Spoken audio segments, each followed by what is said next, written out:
Welcome everybody to our Halloween themed Learn to Code.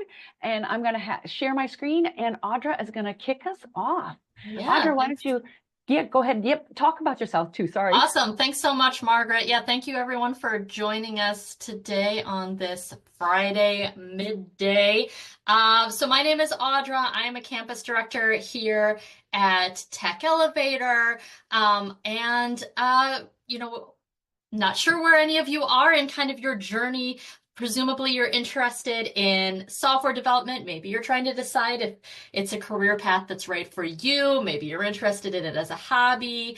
And maybe you're like looking into training programs and things like that to jumpstart your career. So we are here for all of those reasons. I'm just going to talk a little bit about Tech Elevator to give you a little overview, and then I'm going to get out of the way and let Margaret teach you how to code a little bit. But I just wanted to also let you know that if you have any questions, you can find me in the chat. I'll put my direct email address in there as well if you have any questions about Tech Elevator, what we do, what we teach, how to apply, that kind of thing.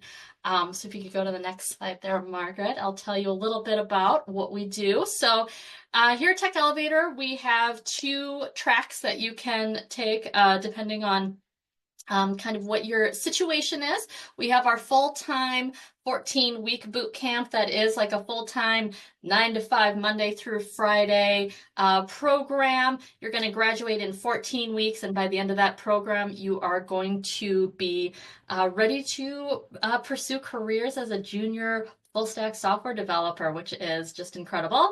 And our part-time program is the same material. It's stretched out over 30 weeks. It's more of a flexible program, so that's a great option for someone who can't commit to that full-time 9 to 5 Monday through Friday schedule. Maybe you work in a regular day job. Maybe you're a caretaker, a parent, something like that. The part-time program might be a better fit for you. We have schedule options on the evenings 2 days a week or on Saturday mornings. And so for that program, you're going to be engaged in 30 weeks of study. Both programs, you're going to be doing 450 plus hours of development time, if you can believe it. Our tech stack focuses on Java. I can tell you more if you want to know more about what we teach. Be happy to talk you through that. But in the interest of today, we're just going to do a brief overview, but I will also say that our program, it also includes a career development program called our Pathway program. That's going to help you get your resume set up, do some interview practice, networking practice, make some connections with employers, all the things that you're going to need to kickstart your job search. And we also provide 6 months of job search support after graduation. We can go ahead to the next slide there. So Tech Elevator started in 2015 as just one small campus in Cleveland. Now we have 2 campuses in Cleveland and Columbus. So if you are lucky enough to live near one of those 2 campuses in Ohio, you would have the option to attend in person, which is an awesome opportunity if you're in those areas. If you're not, if you're like myself or Margaret, and we're located, us and the rest of the Tech Elevator staff are located all over the country, and we do have our national live remote program, which you can study full-time or part-time with that National Live Remote. We meet on Zoom. It's a virtual program. And that's the option for anybody who is outside of those 2 Ohio locations. We have supported more than 3,500 graduates. We have more than 900 hiring partners who have hired Tech Elevator graduates for software developer positions. Amazing. And we've seen our students 3,000 plus students see a earnings lift of $1.6 million collectively, which is just amazing when you look at that all together. And so with that, I will go ahead. I'm going to turn it over to Margaret, who is one of our instructors here at Tech Elevator and also just a plus human being. So I'm really excited for you to spend some time with her, get a little feel for if coding might be something something that you want to pursue as a career option. And again, I will be in the chat if you have any questions. Please go ahead and enter your question in there and have fun. Thanks, Audra. That was a great introduction. Yeah, any questions you have? I mean, Audra said that she's going to put in the chat her email address. I'll do the same. If I forget, I'll just tell you right now, it's my name, Margaret at techelevator.com. It's pretty straightforward. So, and I'll try and put it in near the end, just so I have it so that everybody's in here. So who am I? Officially, my title now is the Technical Skills Development Manager. But as Audra said, I am an instructor or was an instructor here at Tech Elevator. Oh, thanks, Audra. And so I started out as an instructor here at Tech Elevator. Before that, I spent 19 years as a college instructor. I taught at a community college in the Michigan, in the Detroit metropolitan area. And now I spend probably the majority of my time working with alumni, with students who have graduated from the Tech Elevator program. One of the things that we do here, I mean, Audra mentioned we have 6 months of support after you graduate. We have a team of, we call them Pathway, our Pathway team or our Pathway directors who work with you, bring in hiring partners, help you set up your resume and make sure your resume is good to go, help you with what we call the behavioral side of interviews. But you've just gone through a 14-week boot camp or 30-week program with Tech Elevator.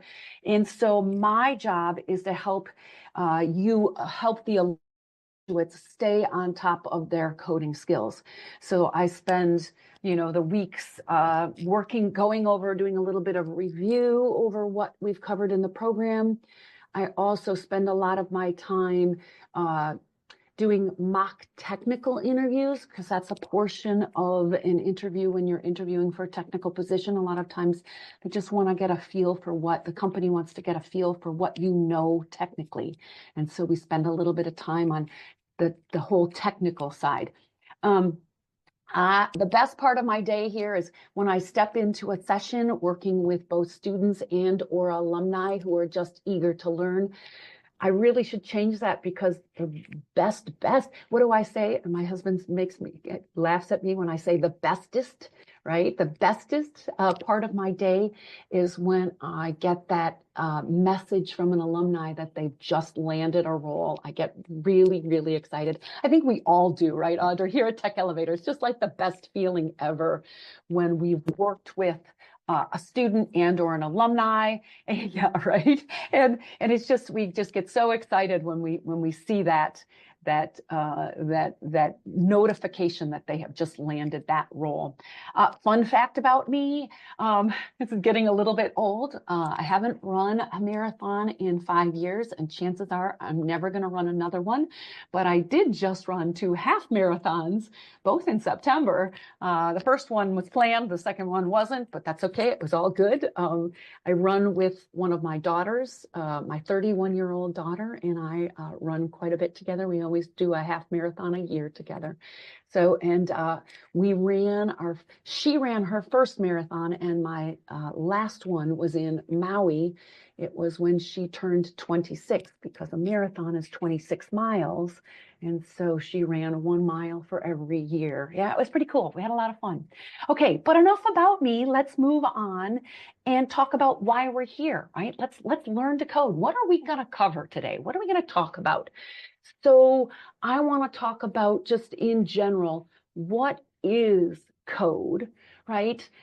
What are the languages of the web, right? So what does that mean, the languages of the web? Then we're going to do some hands-on coding.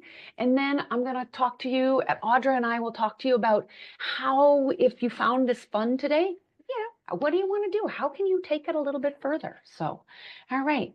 So let's talk about what is code, right? So I don't have the name of who, I should look this up, who put this quote, but the quote is, Computers don't solve problems, they execute solutions. So some developer, a programmer, someone writes the code for everything, whether you're in a browser window. Zoom, how did you get into this learn to code today? Somebody wrote some code for you to connect, to this recording, to this session here, right? Through the browser window, through Google Chrome, Safari, Microsoft Edge, right? I'm naming some browser software, how we connect to the internet. And so code is the language for computers, right? It's a format or a language that both humans, many times both humans and computers can understand, right? And so that code that we write, and there's a little picture of some code there. It looks kind of confusing because I didn't give you a really good shot of code, but really in the end, it is step-by-step instructions that that the computer can understand and execute. And once we humans understand the syntax, the rules that the computer expects us to follow when writing this code, then we can also read it.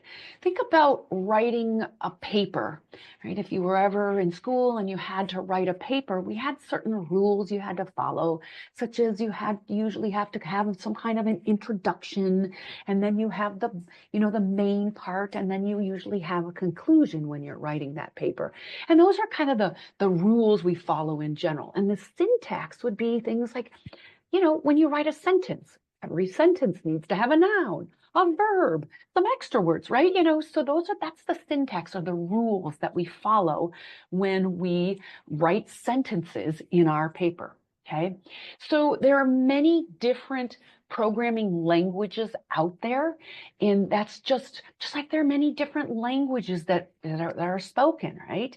And different ways to form sentences, whether you speak English or Spanish or Arabic, right? Any language out there, there are different rules that you follow. The same thing with computers. So we talk about the different flavors, we're really just talking about different languages, right? So the ones that we're going to focus on are ones that are available on the web. So HTML, CSS, and JavaScript. And I'm going to go into each of those in just a moment, but these are very popular languages for what we call web applications, sometimes abbreviated as web apps. Okay, so you open up that browser window, and in our case, you're staring at a screen that you can see right up the top that says docs.google.com. I am connected to actually a computer that's displaying this content. That's this google.com that is displaying that content. In my case, my Chrome window here, displaying that Chrome in using that browser software to display the HTML, the CSS, and the JavaScript. So again, many different programming languages, HTML, CSS, and JavaScript specifically tend to be used for web applications, things that we have appear in our browser window. There are so many other languages. We teach, Audra talked about here at Tech Elevator, we teach Java. Java is used to create not just web applications, but what we say console applications, applications that run locally on your computer. Like when you double click on Microsoft.Word or some other program that you have loaded on there, right? That is, many times they're written in a language like Java or C# or C++, C++ and C# and Java even, they're used many times for games, right? If I'm on my phone, which I happen to have an iPhone, right? Maybe that is the code that's written there is called Objective-C or Swift, right? That's for iOS applications, and so on and so forth. So many different languages out there. But let's talk about web applications. And first, we're going to talk about that HTML. And HTML, oh, we love acronyms here. In the computer world, everything is like an acronym. So HTML, hypertext markup language, right? So hypertext markup language, the HTML, and that just describes the content, right? So the HTML is going to give you that static content. And we do things, we use these things called tags. And we can see the tags here. And notice the tags for HTML happen to be in a less than and a greater than, right? And that surrounds the tag. And that lets our browser software know that these are HTML tags, and so it doesn't display this tag, which is H1. H1 stands for header one or heading one. It really has to do with how that content is going to be displayed. And we're going to talk more about that on the next slide. But we have that this HTML tag at the top, and look at the bottom of this document here. There is one that has this / in there. That says that's the end tag of this HTML. So this is a beginning tag, and this is an ending tag. And everything in between belongs to, or is, we call it a child, but belongs to this it's part of this HTML block of code.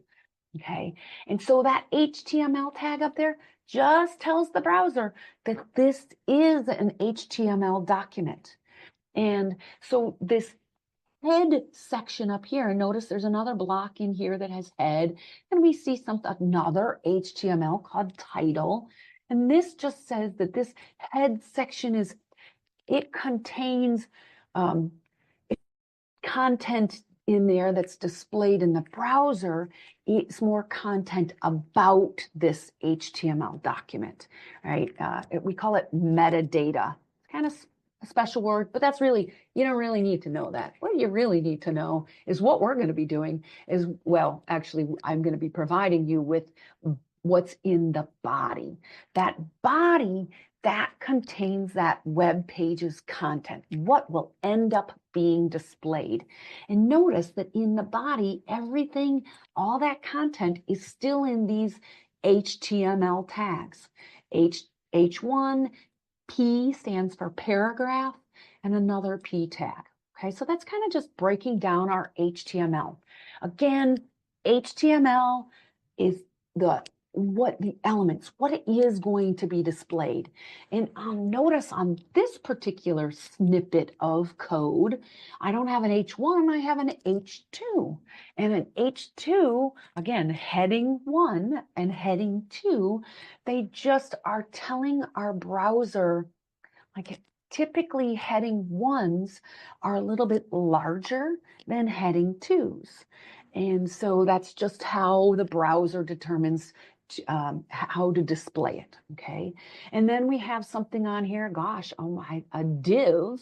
A div tag is just a division, how I can, again, separate my code, because this is just static content. And when I say that word static, it's just being displayed on the page. It's just plain old text or an image or even a link. You know, those things that we click on, a link, it's just displayed on the content. But many times we want to be able to do some styling, add some things so our page doesn't all look the same. If you were here before we got started, Audra and I were talking about kids. I asked Audra how old her kids were, and I said that I'm at the other end of the spectrum. She has younger children. Mine are all adults. And so if you know that, and I told you that I've been at Tech Elevator. I was at Tech Elevator 5 years before I came to Tech Elevator. I worked as a college instructor for 19 years. In other words, I've been around for a very long time as a developer. When I first started coding, all websites, all web pages looked the same. They were white, the same font, You had a couple links, but it was really, really boring.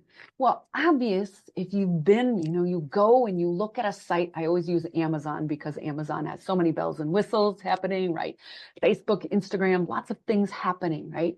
That's that dynamic content. And we're going to talk about that in a moment. We get that with JavaScript, but also the fact that I can go to a page and the font, the letters look different on different pages. And that's part of what we say styling. The only other thing that I want to point out on this page is notice in here on line 4, I have a div tag, a division tag, and then I have this thing that says ID equals, and then it has quotes. This is actually called an attribute, but it allows me to set up some styling, which is what we're going to look at next, how I can make things look better using either this ID or class. And they do about the same thing, but they have different purposes, okay? But they allow me to, again, set up some really cool styling. And styling, we use CSS, cascading style sheets. CSS gives us that, as it says, that look of a web page. And again, the acronym CSS, cascading style sheets. So when I'm on a desktop computer, and I open a browser and I look at a page, it has one look. And then if I'm on a tablet, it looks a little bit different. And then if I'm on a phone, it looks a little bit different. That is all handled by CSS. So CSS gives it, this is known as responsive design. Again, I'm throwing a lot of things at you. If you're finding it interesting, great. If you're like, oh man, not too many words, Margaret, that's okay. Don't worry about it. We're going to code soon, I promise. But this whole CSS allows us to do these different things of styling.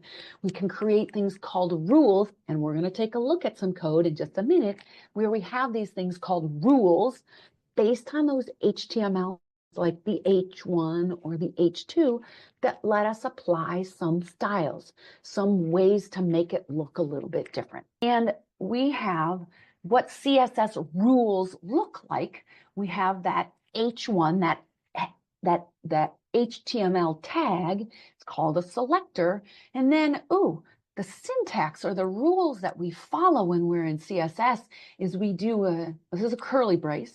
We always have an opening curly brace, and then we can define what we want to have happen in there. And this is, as it says, property : value or key : value. And then this says, hey, turn the color of the font, the letters on the H1 to blue, and set the size of it to 12 pixels. That's pixels. What are pixels, Margaret? Really, we get into that more when we get into when you come to Tech Elevator, we'll get into it just a little bit more. But this is just kind of giving you, we talked about HTML, we've taken a look a little bit at that CSS, but we want our page to do things, to have behavior. And that is done using JavaScript. So HTML and CSS are static. They do their job. They display content and they change the color of that content to blue or red or purple. But in the end, websites now need to be able to be interactive and to have movement. And so with JavaScript, we have that ability to create a web page that reacts when the user interacts with it. We call that event-driven code. And that's what we're going to be coding in just a second here. So when something on the page I care about, meaning when there's something on the page, the user clicks a button. Well, if the user clicks a button, I want some kind of behavior to happen, right? And that's what we're going to be doing. So let's get into it. Enough about that beginning part. Let's get in code.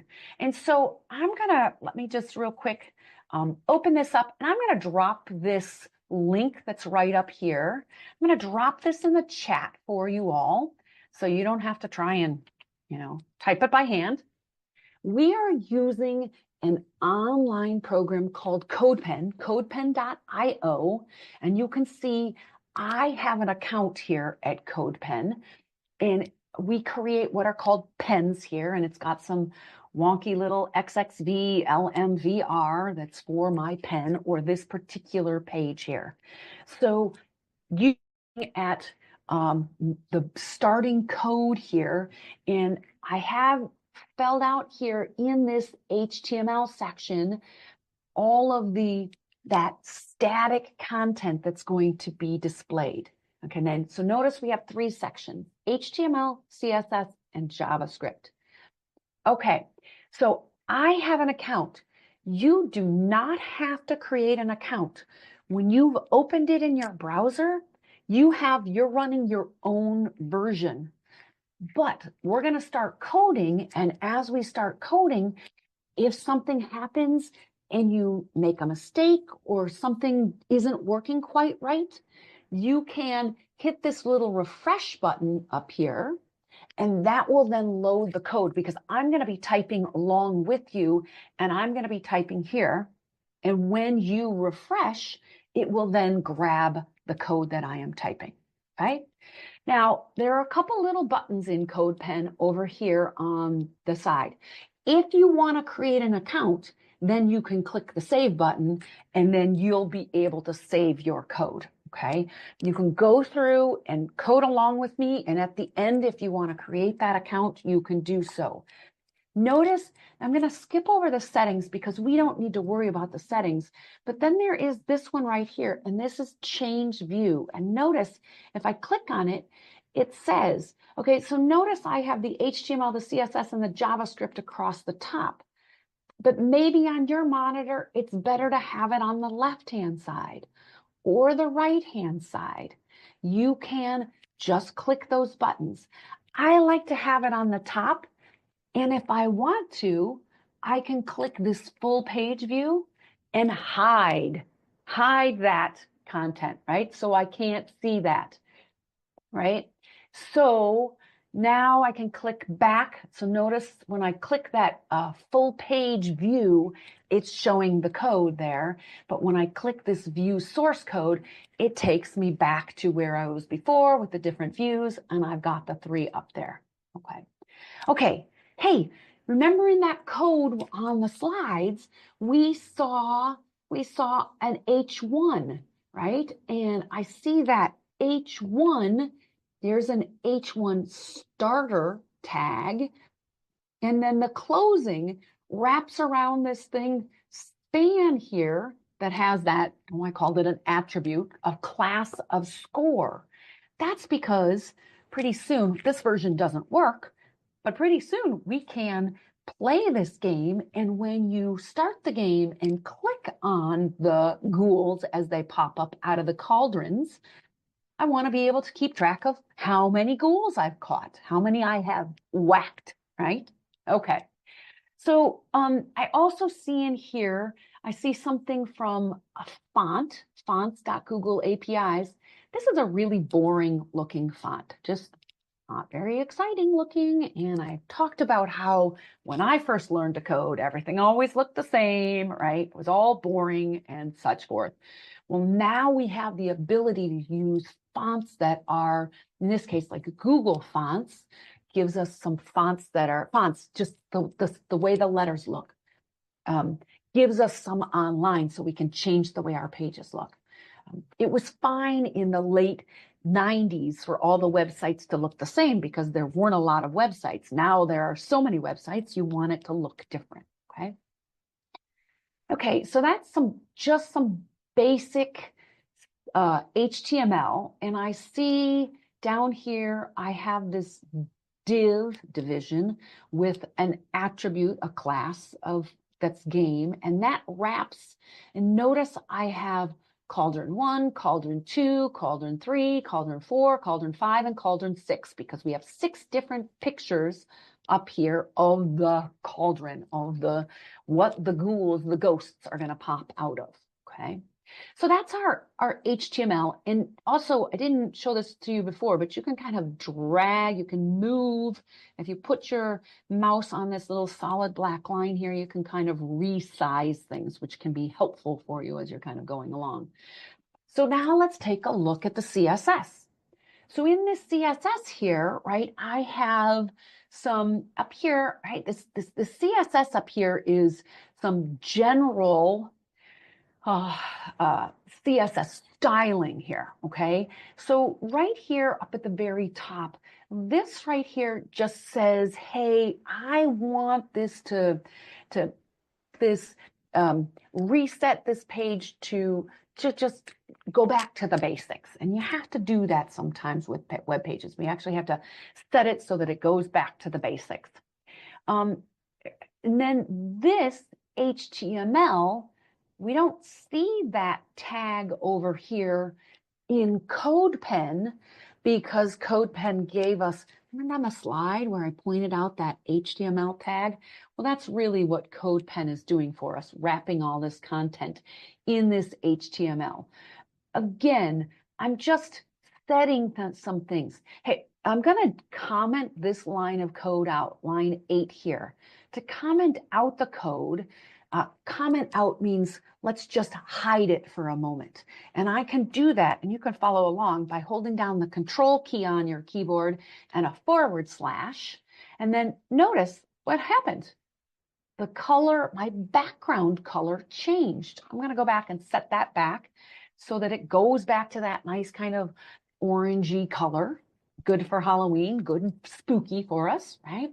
So that shows us that that is setting the entire page to have that background color of this color. And that right now there is, it's called hexadecimal, and that's another learn to code some other time. I'd love to talk about hex numbers, but we're not going to go into that. But just know that that series of letters and numbers stands for a color.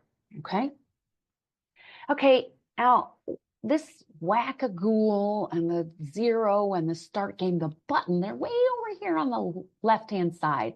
Well, and also mention that font right there on line 14 here.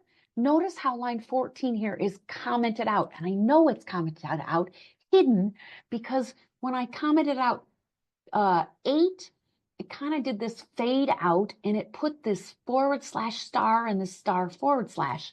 That's what tells CSS or tells our browser to ignore or hide that. Well, I want to show this, so I am going to uncomment again, control /, or you can just remove that star and that slash, the star and the slash on the front and the end. And notice I'm going to save that. Hey, look at that. Look at it's got some, that font has gone to kind of this, it's called Amatic SC, that Google, that font from Google that gives us something different. Now, I also see 2 more lines here in that H1, that header that are commented out. Text align -center. Remember how I said programming languages, something that the computer can understand, and hopefully we also can? That's pretty, I mean, you might not be able to write it on your own, but text align center, that makes sense. What's going to happen when I uncomment it? It's going to put the text in or the words in the center of the page. Let's see what happens when I do that control /. I'm going to save. Look at that, right? And so also this font size here of 10 rem, oh my goodness, all of a sudden it bounced up, right? It made my font a larger size. Font sizes, again, pixels, rems. Come to Tech Elevator, we talk about them. I'll let you know that rem stands for relative or root element, and 10 just says take the root and multiply it by 10 times. And we set our root element up here to be 10 pixels. So 10 times 10, this is 100 pixels. Whatever you just said, Margaret, it doesn't really matter, right? Now, notice though that my button is still way over there. So let's take a look at this line, and I'm going to do that control /, and I am going to, look at that. All of a sudden now my button is in the center, okay? Now that dot controls, that's different than the H1. That dot there stands for,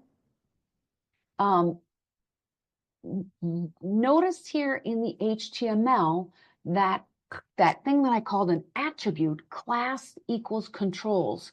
When you in CSS put a dot in front, that stands for class. Now, who remembers that? Not me. I always have to look it up. So don't worry about it, right? It's just, these are those rules of CSS, okay? And so I see dot score. Oh, dot score. There's that class up there that lets me change that score. And then we have a div down here of dot game. And that's where all those cauldrons are being displayed. Notice this thing called display flex and flex wrap. That's what takes all the cauldrons, these pictures, these images, and puts 3 of them up here and then 3 down on the next line. It wraps my display, okay? Now, the other thing that I want to just point out here, and then we're going to get into coding. I promise we'll get to coding. The last thing that I just wanted to point out here is notice this overflow colon hidden. Okay, so what that does, and I'm going to comment it out by doing that control /. Notice it kind of hides it. Oh, look at that. So I'm hiding all my ghosts. And then when we run the game that we're going to write, the ghosts are going to pop up. They're going to animate and move up and animate and move down. So I want them hidden because it's not much of a fun game if you see them on the screen there, okay? Okay, we've looked at the HTML, we've looked at the CSS, although there is still more CSS, but let's get into and let's start coding, okay? So over here in our JavaScript, our behavior, right? I need to set up some things. We want it so that when you click that button, the little ghouls are going to pop up. And then if I click on a ghoul, I need it to increment my counter. Okay, so we're going to set that up, right? So a couple things that I need to do. Notice I have here the word let here. That says we're going to create a placeholder. We call it a variable because I need to know things like what was the last cauldron that was clicked upon? Obviously, I need this game to end at some time or other. We don't want this game to keep playing forever. You want it to end. So that's what that time up stands for. We're going to set a timer that will let our game run for a certain time. And then that score there is how I'm going to keep track of, oh, you clicked on a ghoul. Let's add 1 to that score. Let's set it to that. There's a couple other things that I need to do. And we use the word let, but we also, and this is right now, again, I'm going to start typing. So go ahead and type along with me here if you haven't been. I need to collect all those cauldrons there. I need to collect them, group them together. And we group them together in something called an array, how we group elements together. So I'm going to create a variable and I'm going to call it cauldrons because it's going to hold all 6 of my cauldrons. Okay, so const there, I call it an oxymoron because it's a constant variable. Remember, a variable, it's just a placeholder. Const is just a way in JavaScript. Again, the difference between const and let is something we cover in the program, but not here. Just know that I'm going to use the word const here. Now, I need to collect all these from the HTML. And that HTML, when you're dealing with JavaScript, which is where we're writing our code, is known as document. Document.query selector all. Hey, I want you to group together for me everything that starts with the class, that dot, of cauldron. Okay? So that's what I've just written here. And I'm going to put a semicolon on the end there. That just says, hey, I want to group together, I said, all of these cauldrons, all 6 of them, into this variable we call cauldron. Okay. Now I need to, I'm going to create one I call scoreboard that is going to grab that score from up there. Well, following what we did, now query selector all says, hey, there's going to be more than one of them. But if I just want to grab one, I can use something called query selector. And that just says, hey, again, I want to grab what is score. Well, there's that class of score dot score. So now in my JavaScript, when I want to increment that spot over there in the HTML, I'm going to end up incrementing my scoreboard. And then the last thing I needed to do is I need to, just like we have all these cauldrons, I have all my ghosts, all my ghouls. So I'm going to group them together as well. So I'm going to group together my ghouls. Oh my goodness, document dot query selector all, because there were 6 of them.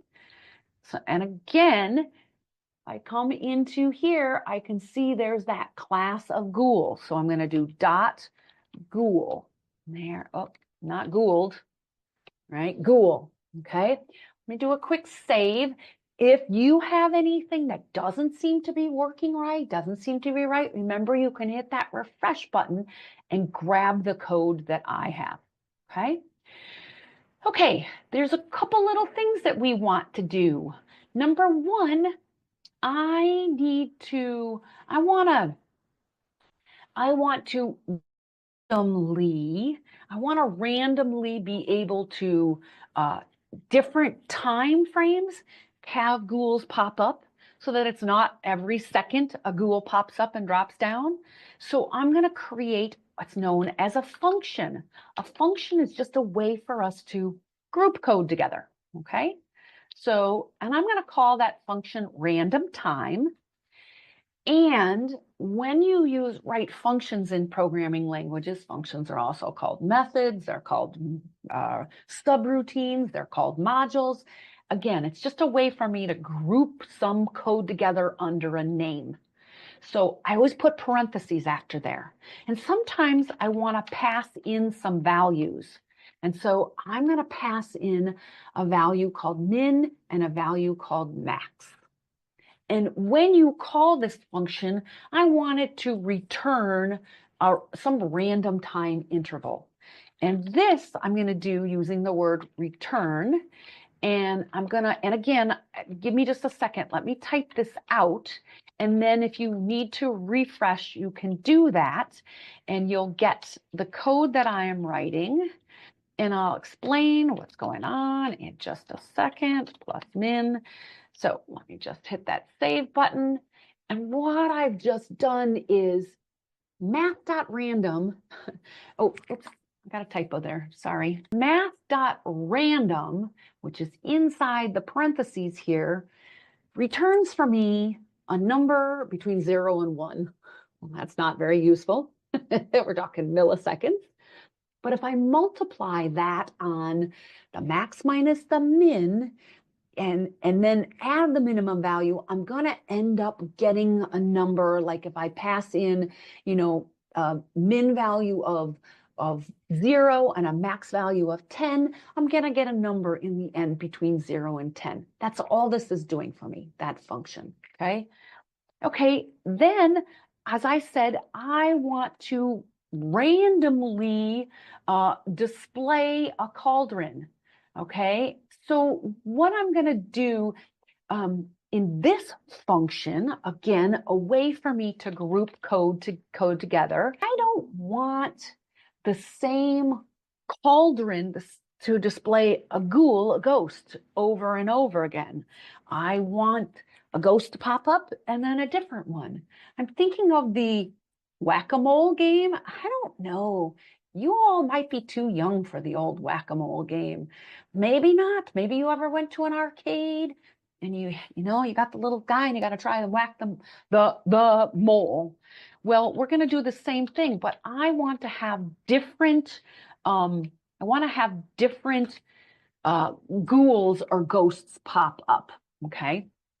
And again, I'm going to type out some code here, and I'll make sure that I keep hitting that save. So if you go through, because this is kind of, if you've never typed it, and chances are you've never typed HTML, excuse me, JavaScript before, then, right, it gets a little bit confusing.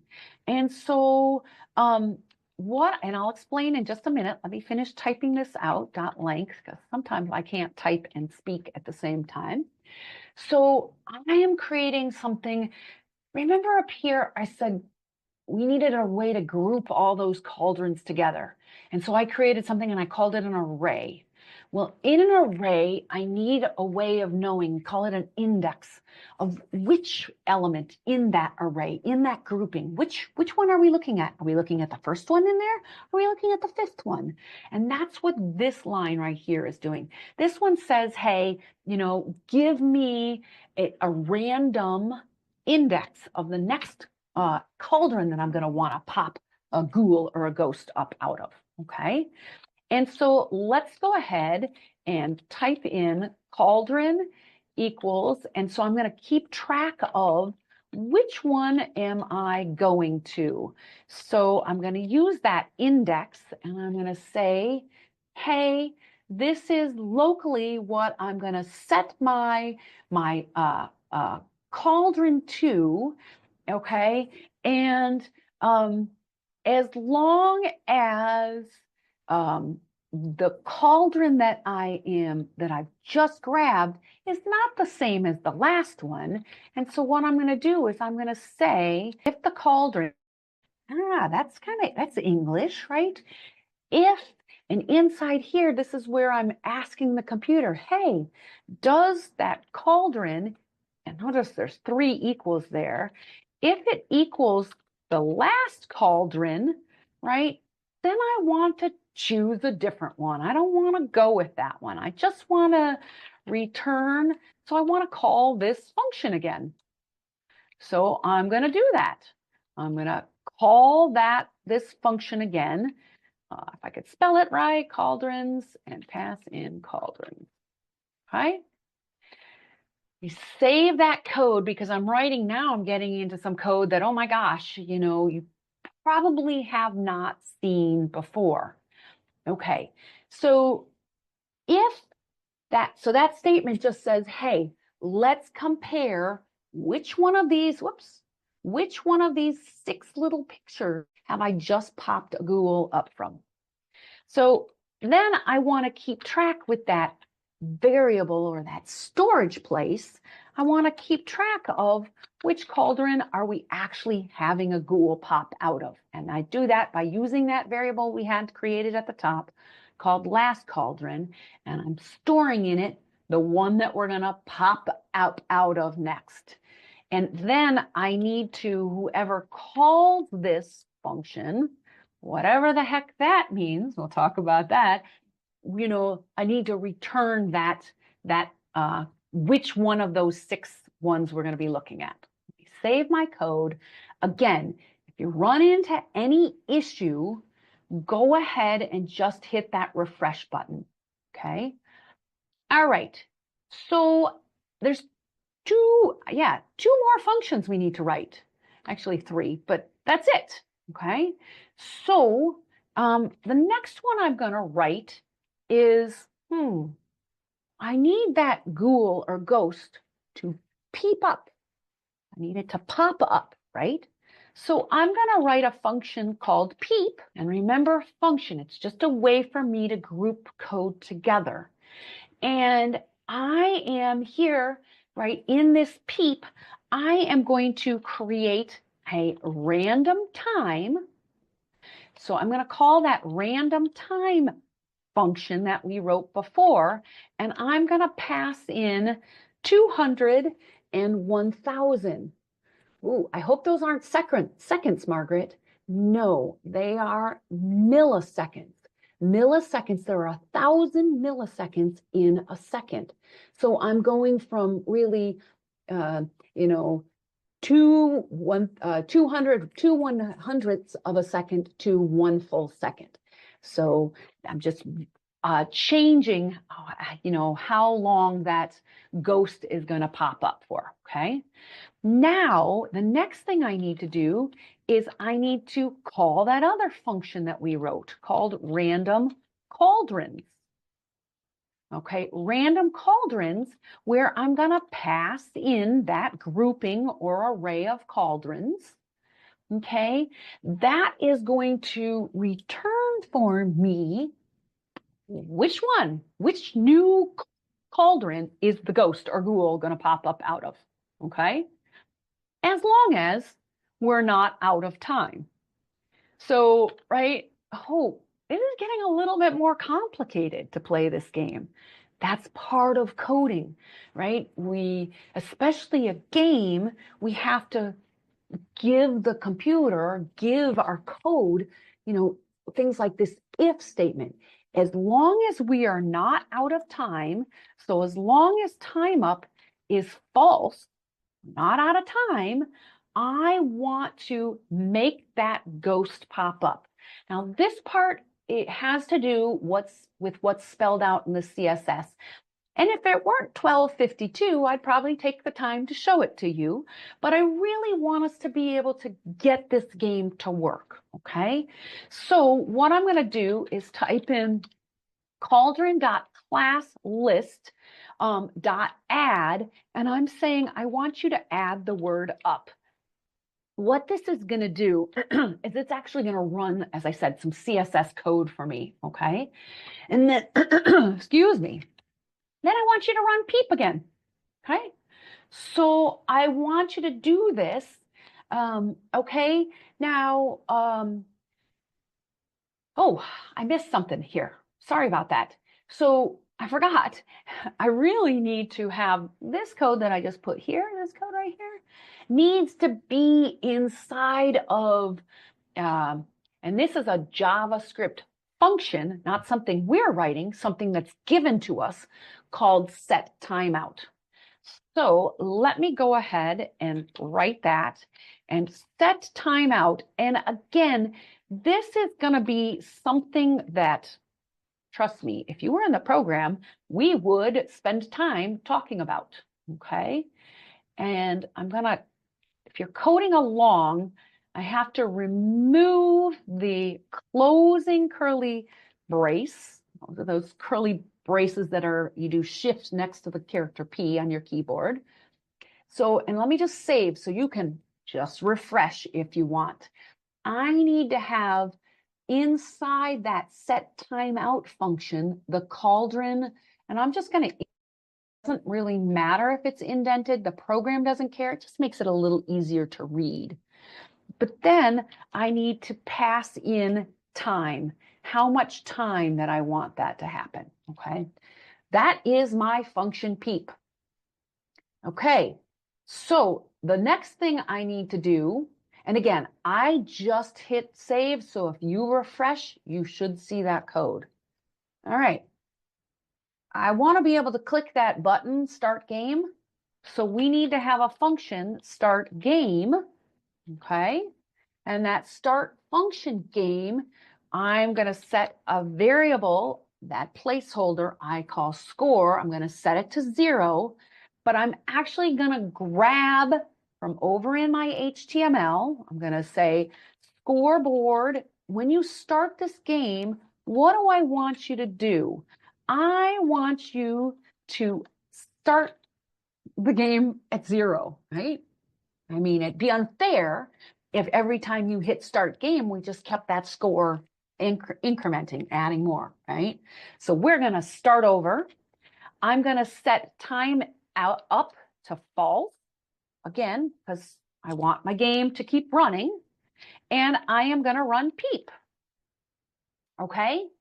Now, the one line of code that I need to add also in here is, again, I want to set, oops, just hit that save. I want to set that time, set time out. Oh my gosh, I made a little typo up here too. Oh my goodness, welcome to the world of coding. It needs to be set time out. Sorry about that.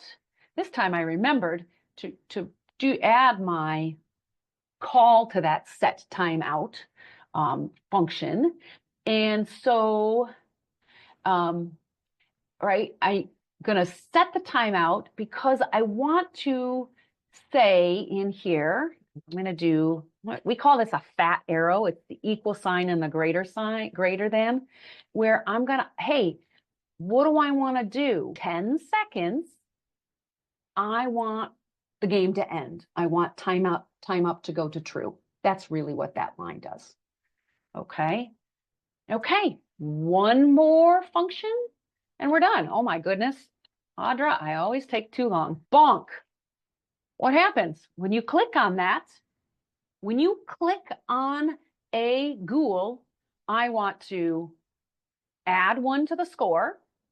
That's what score plus plus does. I then want to remove the up class from my ghoul so that's what makes him pop up. Then I want to also display on the scoreboard.text content. I want to set it equal to score because we just incremented that score. So I want to add one to it. Okay.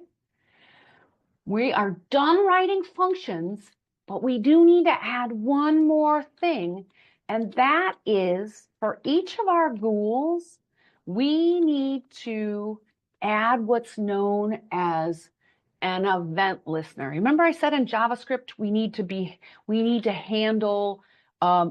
deal with behavior, how we make things happen.